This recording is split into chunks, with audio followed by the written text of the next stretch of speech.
even as a leader, you don't know everything. Yes. Surround yourself with people who complement you. Yes. Financial services, I keep on saying, is driven by talent. Yes. You have to get the very best for you to go to the next level. Yes, I have the idea. But where does the money come from? The first stage when you want to start any enterprise, from my experience, you must look for your own resources. Banks do not fund ideas. Neither can you even get a private equity fund to fund ideas. No. And that's a gap that most people have. Would you like to talk a little bit about what we normally call the founder's curse? Start to learn that number one, you're not going to live forever, whether you like it or not. That's the nature of things. Yes. Number two, you need to decide, do you want this business to live beyond you? And if you do, really, if you do, you must start putting those building blocks.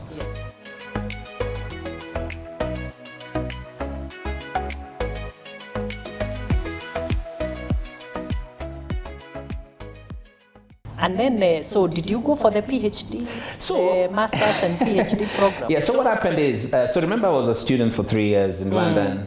Students are usually very broke. And then I got a job. And you got a first class honors? I got a first class honors. Wow. Yeah, with five awards. Wow. So I was very fortunate. So everyone wanted you. Sorry? Yeah, everyone wanted you. Yes, Yeah. I must say, yeah. So I got a job with a top actuarial consulting firm in the UK. It was very difficult to get a job, but I sent 100 applications. Wow. I got 98 rejects. What? 100 applications. You sent 100 applications. 98 came with a no? Rejects. No. They will even read the name. Dominic Kiarie. Kia what? What's his name? In fact, people say, are you Russian? What? Kiarie. They've never heard of that name. What? So I got rejected. So I went for 2 interviews. Times. 2 interviews. Yes. There's one I went, I remember, I'll not mention the employer in London. The moment I walked in, I could tell I'm not getting this job. The 99th one. The 99. And then I didn't get 100. Do you know what I did? So I sat in my room, I said, there's no way I'm going back home without a job. Because here I'm training as an actuary. I need to work with someone. And this, let me ask you, Kenya National? Yes, Kenya National. Your sponsor? Yes. They had not required you to come back and work for them? We had to, you had to qualify as an actuary, so you needed to work with a firm in the UK. So for you to get full qualification. And then you come back. That was the plan. Yeah, they were both. So you didn't need to work? I needed to work. So I said, now I've missed out. I did all I can, worked very hard. So I said, there must be a way around here. So I looked at all the firms operating in Africa, and there was one firm called R. Watson and Sons. So what I did is I got the name of the international partner. And then I wrote this flowery letter. Even today, I can't believe that I wrote this letter. What? So I said, this is my name, from City, University of London. I'm very keen to be an actuary in Kenya. I'm going to help you set up an office in Kenya. What? At that age. I think he saw this letter and he was mesmerized. I said, a 23-year-old thinking like this. Imagine. You know what he did? Because he was very senior. They have guts. Yes. What? He just wrote on my letter, he wrote to another partner in London. And I remember that partner, his name. So he wrote to him, Mr. PB, please see Dominic urgently and discuss his interest. What? So by the time I went to London to see this partner, the partner had instruction from this international partner. So he's waiting for you? So he's waiting for me. Wow. So we were chatting, the way he's gone to Kenya on holiday, blah, blah, blah, blah, blah. And then he told me, yes, we're going to give you a chance. So they gave me the job. If you look at the list of the new graduates, Oxford, Cambridge, Warwick, myself, I was last. So my name was just put last. That's among the ones they picked. Yes. So no. Remember, they had finished. They had already finished the selection. Yeah. So remember now, I'm writing the international partner. So you are now an addition after the legal. I was an addition. But it's because I managed to just talk my way. Yes. And this company, among the 98 rejects, it came from the HR of this company. Wow. But again, I went out of my way. Yes. And I wrote to the international partner, and he managed to open the door. So you said you will not take no for an answer. No. I will not take no for an answer. No. And it does no harm. Exactly. To write that letter to the big boss. Exactly. Yeah. So I wrote the letter. It was very flowery. That's what all you these did. Things I could do. Yeah. And I managed to get myself in the door. Wow. Yeah. That's amazing. So I remember during the trip we had 6 weeks training. Yes. So in the second week, that's when the call from City to do a PhD came.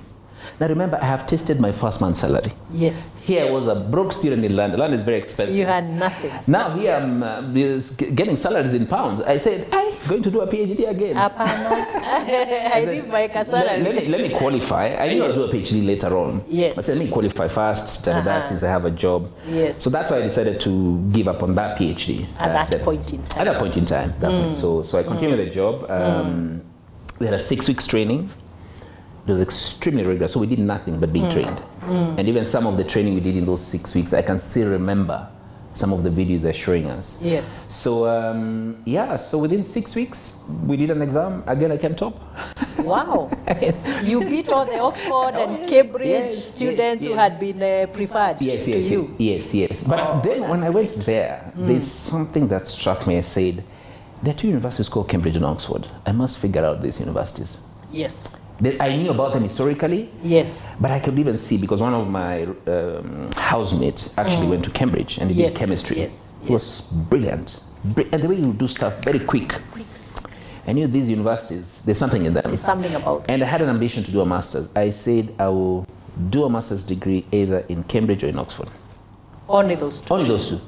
Yeah. Just go for the best. Yes. I mean, if they're all and everybody wants those ones. Yeah. And for me, I thought if the top consulting firm wants only Oxford and Cambridge, there must be something about this university. Why can't I go there? I know my parents could not afford, but graduate degree is not about your parents affording. Money. There's a lot of money out there. Oh yeah. Find a way. Yeah. Wow. So that's when my seed of doing a master's degree started, and I said I will do a master's before too long. Wow. 3 years later, is it 3 or 4? I was actually in the University of Cambridge. So you are still working with Watson? No. So I worked in Watson, and Watson, the plan was for me to go and work in their office in Zimbabwe. They had an office in Zimbabwe before they set up in Kenya. Yes. Which was okay because it was very difficult to get a work permit those days. But I couldn't get a work permit to work in Zimbabwe. I think when they saw, UK firm applying, there's an African, they thought they wanted maybe a British. So they said no. I don't know why. Oh, they refused. So I said no problem. So the other alternative I did, since I couldn't, my work was 1 year, they couldn't fix me in the UK, I decided to actually go and work in South Africa. Yeah, because South Africa was opening Their up. office in South Africa. They didn't have an office in South Africa, so I moved on and I worked with an insurance company. Oh, I see. Yeah, to continue my training as an actuary. Yeah. But that's still okay because it's still in the actuarial line. Yeah. Because the other place you train is either South Africa or the UK, or unless now you go to the US, which is a different system. So I said, if I can't get a job in the UK, we just try South Africa. And there's some Kenyans who started going to South Africa. Okay. So I applied South Africa, then I got about 3 or 4 offers. Yeah, from a mutual. I took one of them. Yeah. Oh, that's very exciting. So how long did you stay in South Africa? So South Africa I stayed for 3 years. 3 years? Yeah. Okay. 3 years, and that was enough for me. Then after that, what happened? I went back to graduate school. I went to University of Cambridge. So now you went to Cambridge for your master's? For my master's. Okay. Yes. So now your second dream now is coming to reality. Exactly. Yeah. So I was in South Africa, but South Africa just opened up from the apartheid. But I must say, at the time it was really a fractured society. I mean, for the first time I realized that I'm actually black. I mean, I used to be in the UK. You could feel it. You could feel it. Even in the workplace. Oh, in the workplace. Oh, people discuss with you. People are grouped. You're black, you're colored, you're white. And you're treated separately, different. So I'll be asked, did you meet with your friends from Zimbabwe because they're black? I'll say, I can't have any friends here. Yeah. So I must say they went through very, very, I mean, the apartheid years. Tough times. They're very, very tough. It really completely fractured the society, and as you know, it's been a lot of work rebuilding that society, but they're making good progress. So anyway, so I knew after 3 years, I'm out. First of all, I made up my mind, actuary is not for me. Yeah. I found it, at the time with the work I was doing, I felt this is not what I was called to do. And I was not sure what it was. So I said, let me go to graduate school and then I'll figure out. You figured it out. Yeah. So what did you do for your master's? So I did a master's, it was an MPhil in finance. So it's mathematical finance or financial economics at the University of Cambridge. Very, very rigorous. It's like a first year of a PhD. That's why they call it an MPhil. Oh, I see. Yeah, it was extremely rigorous, very, very tough. For the first time, I felt I could fail. I never had that feeling for the first time. You were not sure? Yeah, because Cambridge doesn't have concept of, you have a test next week. No. Everything is an essay. I remember my first assignment was an essay. I struggled. Because remember, now I'm trained as a mathematician, Yes. Writing. Now you have to write your ideas. Because remember, when you write, people can actually see whether you're thinking properly. what you're thinking. Exactly. Your line of thought. So my first essay, I struggled. I actually had to go and I got a specialized tutor who took me on essay writing. I went through 3 or 4 sessions. Because I was struggling, I would spend until 3 a.m., 4 a.m. This essay is not coming out. It's due tomorrow. Yes. But after that training... That's a very interesting point. Yes. Because what you are saying is that you knew you had a limitation. Yes, yes. Essay writing Yes. is really not for me. No. But instead of letting that pull you down Yes. or just say, I can't do this thing, Yes. you decide, okay, there must be a way to do this. Exactly, yeah. Can I get someone Yes. to support me? Yes. So just talk a little bit about that, how we should cover up for our limitations. Yes. I think what we should do, we should never ever give up. I mean, like in business, of course, I'll talk about my business story. Even as a leader, you don't know everything. Yes. Surround yourself with people who complement you. Yes. So, for example, in a skill set, in that situation where I was doing a master's degree, I needed to do very good essays. It was my limitation. I actually went and looked out for help. Yes. And I told myself, I must get to learn these essays. Yes. So I was not afraid. I said, you know what? I've got to learn the skills. Yeah. So I went, I put myself, in other words, you need to be vulnerable and accept that you don't know everything. I have a shortcoming I have a here. limitation. Yes. Yeah, and fill those gaps. Yes. Yeah, because if my essays were not high quality, I would never have gotten that You would master's. have failed. Yeah, because there's one person I remember, which was very sad. He came from LSE, London School of Economics. Yes. He was a very good friend of mine. Yes. He got a first class from LSE. Cambridge only admits people with first class. So if I had a second class, I would never go. Unless you're from Cambridge, for masters, you must get a first. So this guy, LSE with a first in economics, LSE is one of the best institutions in the world. Yes. He failed his MPhil. What? Yes. So With his first class? with his first class. So it is no joke. I mean, the standards. In fact, there they used to say, they don't use textbooks. Textbooks are already out of... they're already out of ideas. And anybody can use them. Yeah, Everybody else uses them. We used to use journal papers. You know journal papers? Yes. The first time you read it, you've not understood it. You're wondering, what is this thing all about? You read it 3 or 4 times. It was journal papers. You're feeling like a nursery school student. Yes. The essay you write, you're given like 10 journal papers. You have to review and you write an original essay. And they had something called plagiarism. Yes. If you're caught that you've copied anybody's something. work, Yes. the following day, That's the end of you. That's the end of you. They were so strict because of the academic standards. Yeah. So everything had to be original. Wow. It was no joke. And our professors, some had done Nobel laureates. There were Nobel prizes, yeah. You go to a lecture, professor has got this award, that award, you're using maybe his book. Yes. It had the very best. So it was a very, very different environment. But I imagine that also now set such a high standard for you. Yeah. That you really had to get to that standard. Exactly. Yeah? Yeah. Yeah. It was about excellence. Somehow. Yes, It was yes. about excellence. Yes, it was Once about, again. Yes, Yeah. yes, yeah. So. Wow, that's amazing. So you completed after Yes. 2 years? Yeah, no, it was 1 year. It was 1 year. It was 1 year. So when I completed, again, going to Cambridge, I actually got a fellowship. Yeah? So I was very fortunate we didn't go the Harambee. I'm not saying don't do the Harambee. For me, I always believed, so long as you get in, Cambridge was so difficult to get in, so I got in. In fact, I got in. The first time I didn't have the money, the second time I didn't have the money. The third time I really wanted to move away from South Africa. Yes. I looked for that money. And I looked, and I looked, and I looked. I was very fortunate I got a fellowship. So you are teaching? No, fellowship is How like does it's that a work? scholarship. So it's a scholarship. Oh, I see. It's a They scholarship. sponsor you. Exactly. So I was sponsored by Africa Development Bank. Wow. So they had a program with the Japanese government, just like now the way World Bank has a program with Japanese government. Yes. To take, I think they were taking about 10 students from Africa and sponsoring them to universities overseas. Yeah. Only 10. So I remember probably there were 10,000 of us who applied, and out of the 10,000, I was one of the 10. Yeah, so I got it was a fellowship. Yes. So the money was much, much more. Yes. And one of the requirements of that fellowship, I had to come back and work in Africa, which for me was fantastic. So I was very fortunate. In fact, I remember taking a flight from Cape Town Yes. all the way to the UK to go to the University of Cambridge. Wow. Yeah. So at that point, your parents didn't even have like to struggle, No. for school fees. Yes. No. And I was working, so I also had a bit of some savings. And you had a bit of savings. Exactly. Yeah. No. They just, asked me, so when are you going? So I was very, very fortunate. And my belief has been, especially for graduate studies, if you're good enough, don't.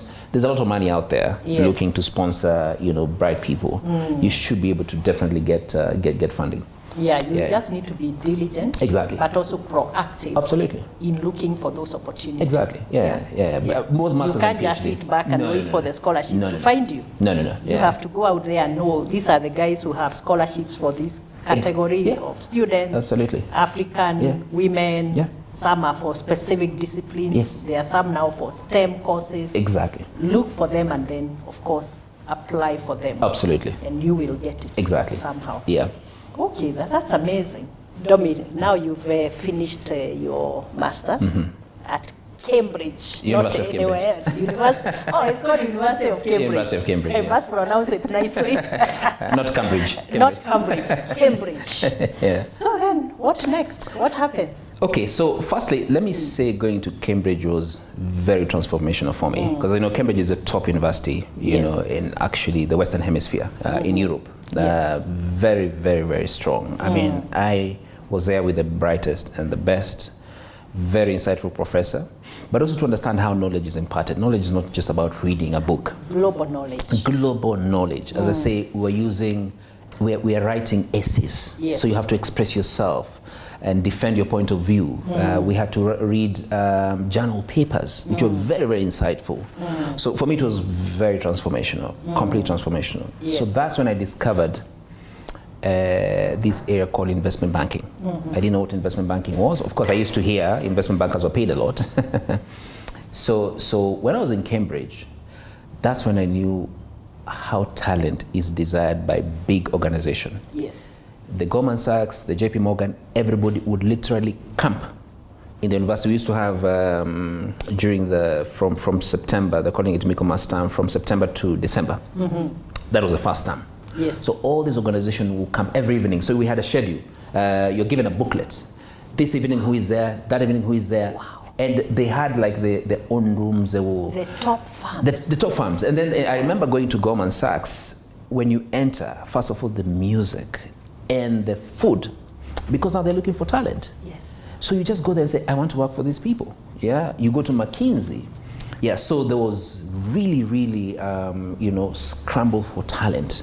And that's why financial services, I keep on saying, is driven by talent. Yes. You have to get the very best for you to go to the next level. So anyway,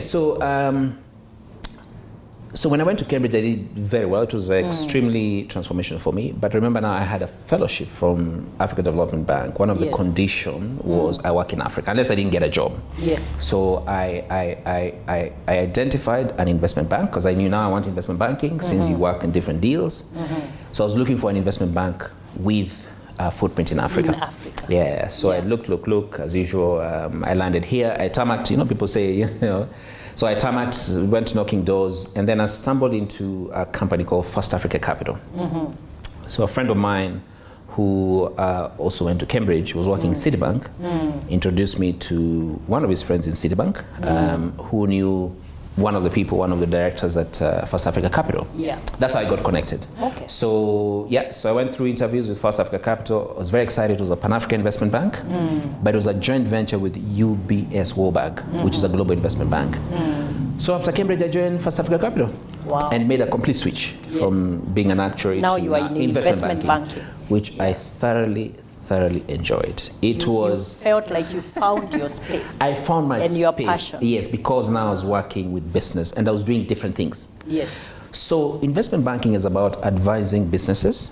You raise capital for them, or you advise them on a transformation strategy or going into new markets. Yes. So I'll mention we work on a couple of these, but there are two that I was involved in as a senior manager. And there's one with a very, very respected entrepreneur in Africa called Strive Masiyiwa. I from got to, Zimbabwe? From Zimbabwe. I got to know Strive very, very well because Yes. we did a lot of fundraising for him. That's the owner of Echo. Yeah, it's called Echo. Now he's transformed. His group is now called Cassava Technologies. It's huge, wow. huge. Wow. Yeah, huge. It's based out of London. It was one of the first groups to start, all the mobile. Exactly, in Zimbabwe. So we advised him. Remember, he went into a court case with. He was denied a license to start. So there was this big court matter, and then he won, and then he started Econet Wireless Zimbabwe. Yeah. So that's when he appointed First Africa to fundraise for him, and then we acquired assets for him, all over Africa. So it was a very, very interesting journey. Wow. So I got to know his business, I got to know him, including others. So that was very transformational. We also worked, and I remember that one involved even raising capital in London. We went a couple of times, working with other investment banks there. And there's one where we advised Sanlam on the Pan-Africa strategy. Again, I was a senior manager on that. Sanlam wanted to go into Africa. They wanted help. So I remember traveling, we had to travel to almost 14 countries and do this big case and report for them. And that's what informed their Pan-African strategy. So were you excited that now you are bringing back the knowledge that you got from this top global, the University of Cambridge? You're bringing it back home?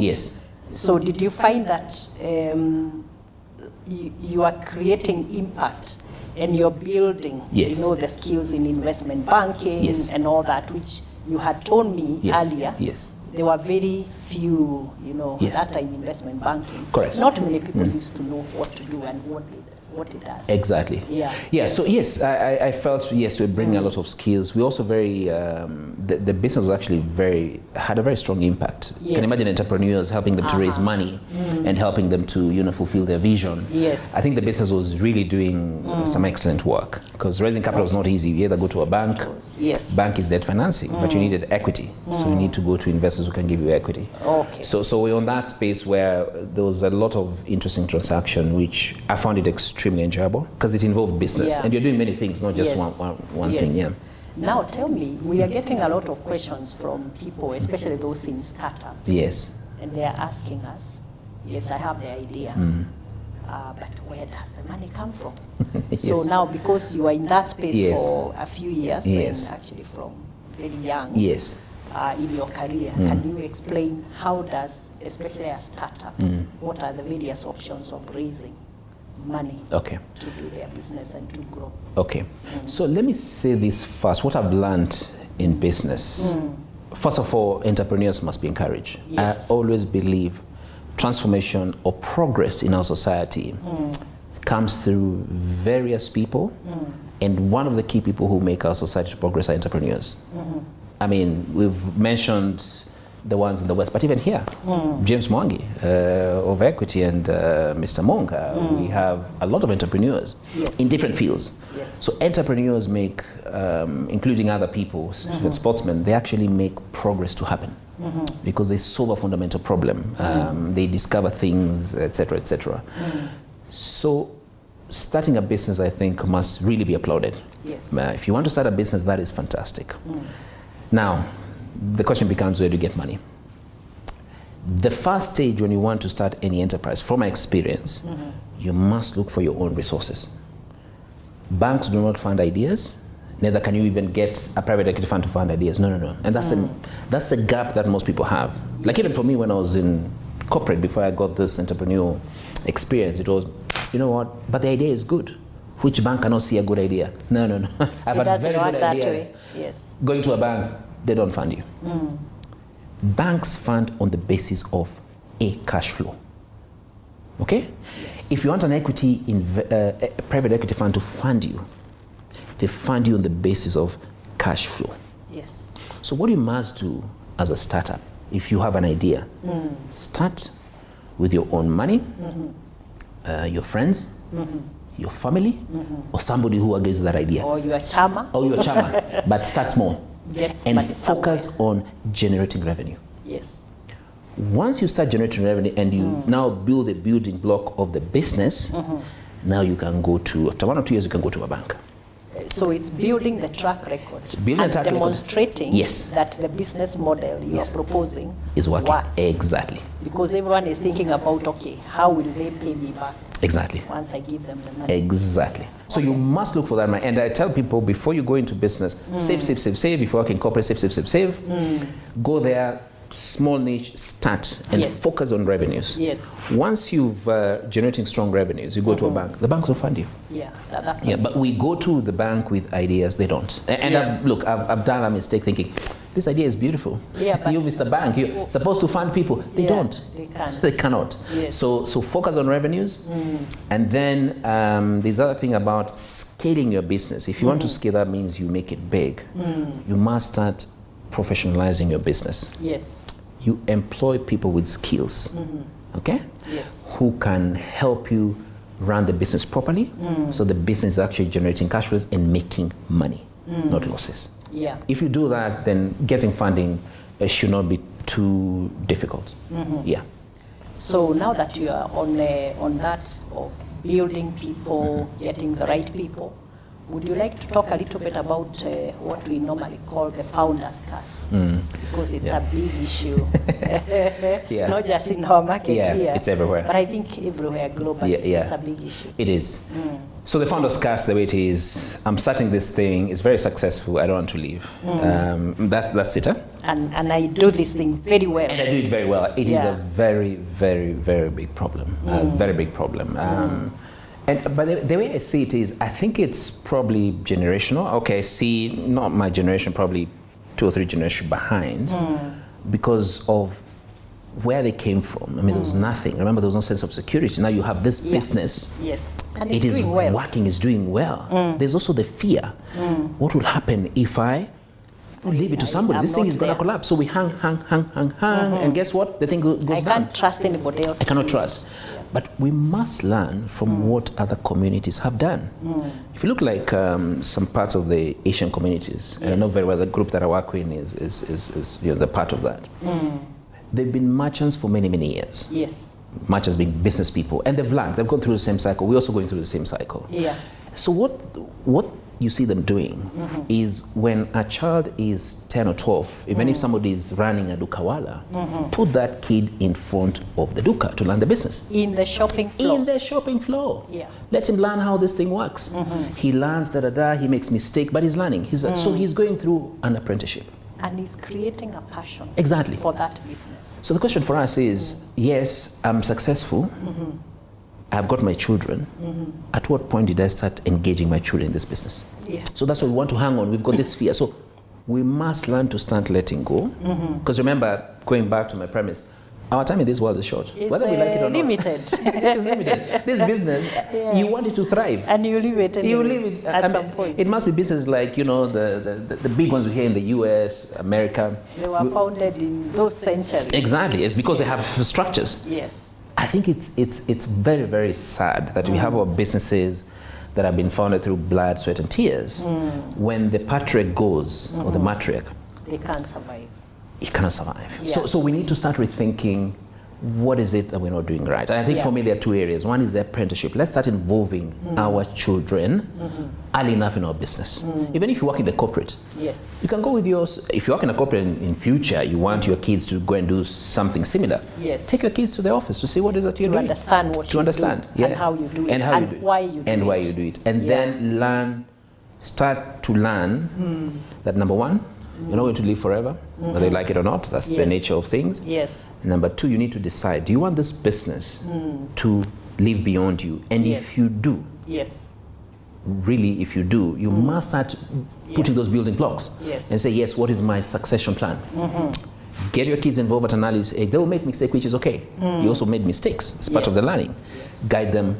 But that's start taking a backseat slowly by slowly. Yes. Slowly by slowly. And allowing others to do. Allowing others. Yeah. By the time you're, to be honest, by the time you're 75, you should not be involved, in my view, you should not be involved at all in any management of anything. Yeah. Don't even start a business past 75. You don't have the energy. That's my advice. It's late, and don't say, no. You just accept. Dominic, but I can be the chair. I can be the chairman. That's what I'm saying. You can be the chairman. Yes, you become the chairman. I'm not saying you leave. Yes. Impart But wisdom. you watch from, Yes, you are not executive. Yeah, I said about executive. I did not Yes. say you go and retire, because Yes. for me, we come to retirement, I believe you retire from what? People should not retire. That's a different debate. I retired. You're retiring from what? But you're doing something else. You've not retired, Mary. You're retiring from what? Okay. You're following your passion. So, Yes. executive meaning running day to day. Did they You are pay? purchasing potatoes for the hotel. No. Yeah? Past 75, no. You shouldn't. You're a wise man or woman. Help the next generation And to think through the problems. And the strategy. Yeah, even if you look at our societies, African societies or Asian, whatever, they used to have a session where the one generation was handing over Yes. to the next generation. Yes. And they'll be given all the instruments of power, and they're told, now it's your time. And they are taught step by step. We should do the same for our business. We accept.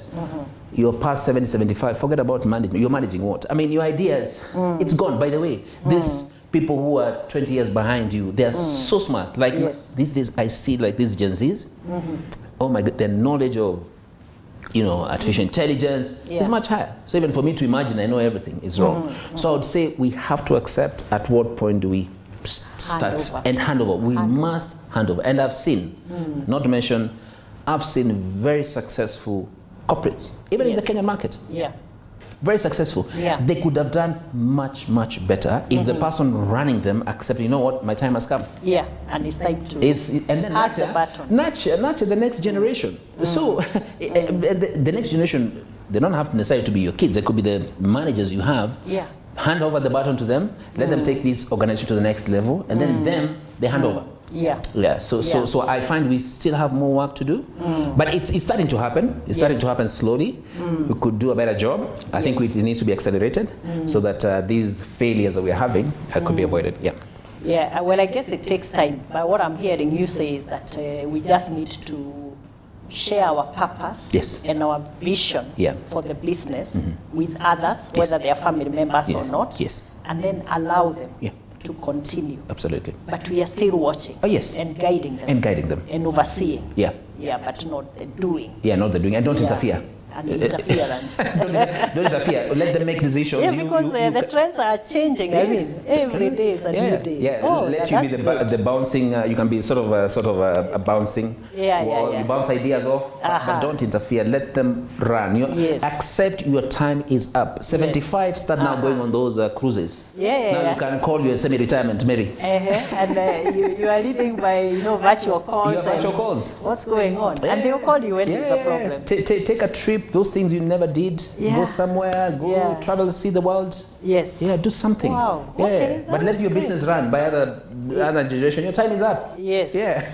Wow. So Dominic, now you're in investment banking. Yes. And you seem to be doing a lot in Africa with the Strive Masiyiwa. One of the clients, And the others, So then, how long did you do this? So I did it for about 4 years. But let me say that there are two people who really impacted me in Fast Africa, and I don't mind mentioning their names because they had a very, very strong impact. I had a boss called Kofi Ajapong Boateng. Yes. I have never met a boss like Kofi Ajapong Boateng. Kofi was extremely exceptional. He completely changed my view about business. Yes. I mean, I knew when I came straight from Cambridge, of course I was raw. Yes. Yeah, you may be the smartest, You're but very inexperienced. you're very inexperienced. He was a tough boss. That's why it's good to work for tough bosses. Yes. If you ask me, don't work for a boss who's not tough. I know by nature myself, I'm very pushy, work for tough. That's how you grow. Because they push you. They push you. To your limits. Coffee pushed me to my limits. Yes. And I went through a complete transformation. Even today. Yes. I told you there's a book I'm authoring. I will make sure he gives a keynote in that book. Wow. He changed my view about business, but it was very, very difficult working for him. Wow. But he was exceptional. He went to Oxford. Brilliant. Yes. And he had a passion for Africa. I mean, he was awarded, I think, by the Queen. I know he's based out of London, but he's still involved in business in Africa. Achiever. Very, very. So I was extremely fortunate. So he was my boss. He was the group CEO for First Africa Capital. And then I had my immediate manager, Wajiko Mogane, who you probably know. Wajiko was a lawyer. Yes, I know. I know. So I learned a lot from Wajiko Mogane, how to write clearly. I remember my first letter, straight from Cambridge, it had a lot of reds. Yes. So Wajiko, being a highly trained lawyer, you know, she went to, you know, I think Georgetown University. She was very, very methodical, fantastic, you know, lady. Okay. And she helped me to sort of think in stages and not to have gap. Even until today, I find how I draft my there is no single gap. Because she trained me how to think clearly. Okay. So those, and of course there were others, the colleagues I work with, some I still keep in touch, people like Anthony Ndegwa, they really imparted quite a lot. So First Africa was, for me, it was actually quite transformational because it helped me to understand investment banking. Also my passion for business started from there. So I said, now I enjoy business, and then I discovered now I'm enjoying building businesses. Yeah.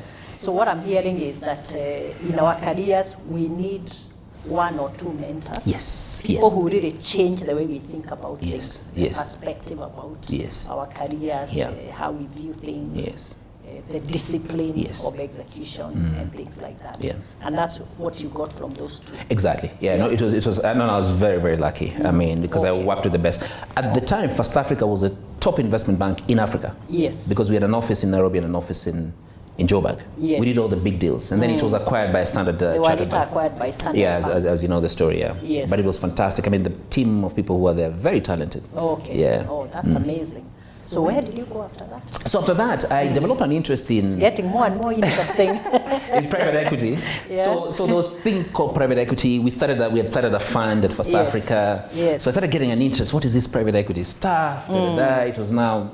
We had this American firm setting up funds to invest in Africa. And that was the next thing we needed to solve as a firm. Because remember, investment banking, there's advisory bit, but you can transition and then start managing funds. And the natural funds were private equity funds. So we started to do a fund, but I felt we didn't have the expertise or the experience. So I said, let me go and get the experience straight from the source. So I went back to the UK again. What? Yes. It was what did you go to do now? I went to work for a boutique alternative investment firm. And I was reporting directly to the investment director. In the UK? In the UK, in a place called Chester, up the north.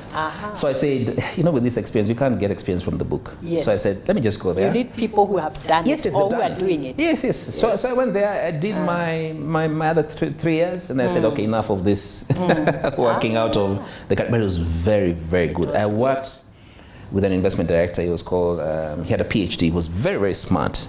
So I learned a lot about investment funds, how do you structure them. Mobilization. How do you mobilize capital, how does it work, and the training that I got, that's what helped me to set up all this asset management business I've set up. That has been very, very successful, as you know. Yes, I know, Okay, so you stayed for about 3 years? So I stayed about 3 years, and then at that time, so I got engaged. So I say, you know what, I've been too long, and you know, they always talk about where the grandchildren come and I'm sure now the parents are worried.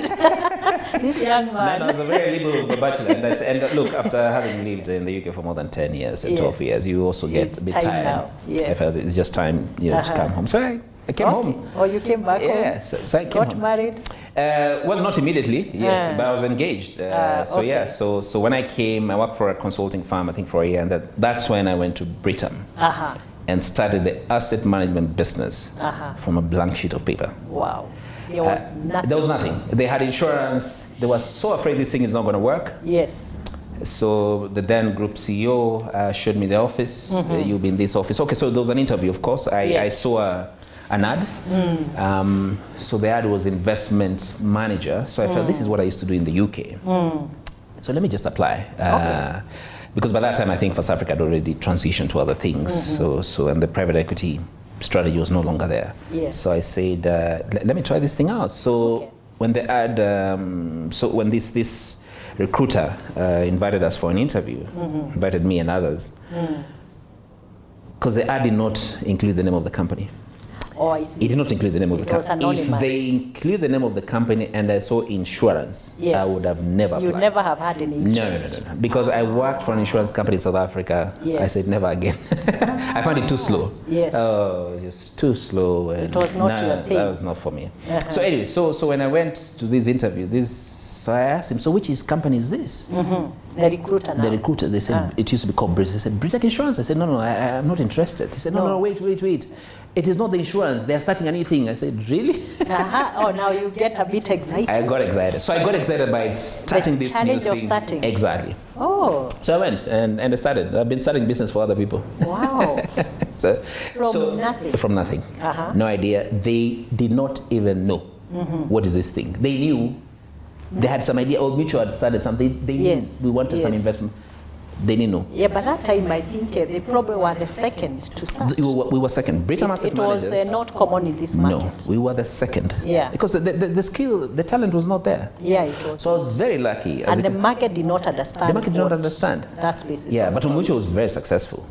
Old Mutual started, I think, about 2 years before Britain started. They had a headway because they had brought some, some knowledge from South Africa. From South Africa. Yeah. So when we started, Old Mutual had 98% market share. We had 0. So remember, I had a blank piece of paper.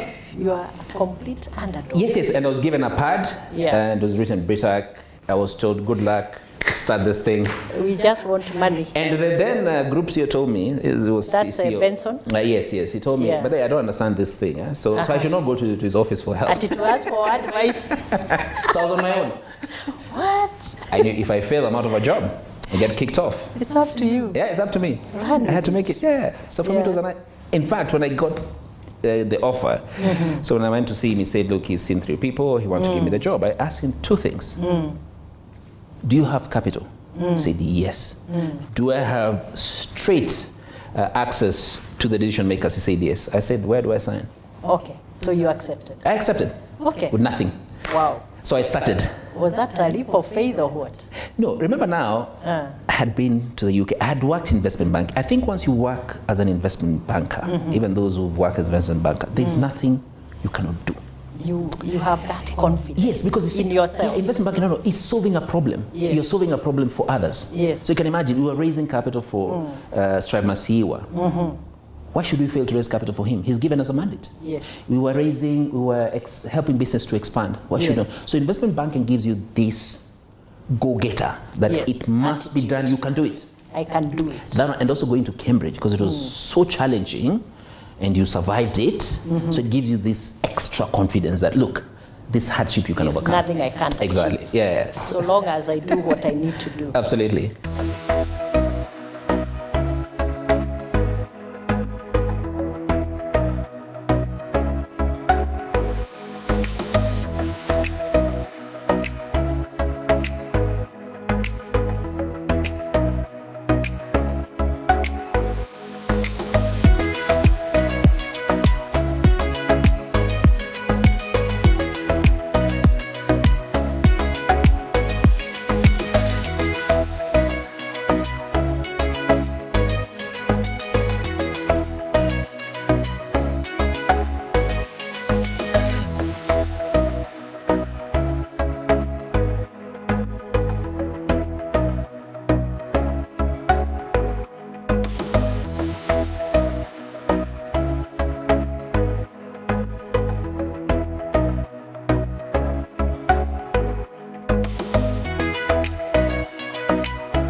Let me tell you the job I will never ever do is to be a group CEO. I've got nothing against it. Where I come from, one of the things that we are told is you never sell land. Yes. When you buy it, you keep it for life. Yes, you have 10 plots and you don't have liquidity and income. Those plots are not going to give the income. So decide, do you want to be in corporate, to be the corporate politician who is just, you're just staying around waiting for a pay at the end of the month, waiting to retire, which for me I think is a very sad story. Financial independence when your income that you get from your employment, you don't even touch a single shilling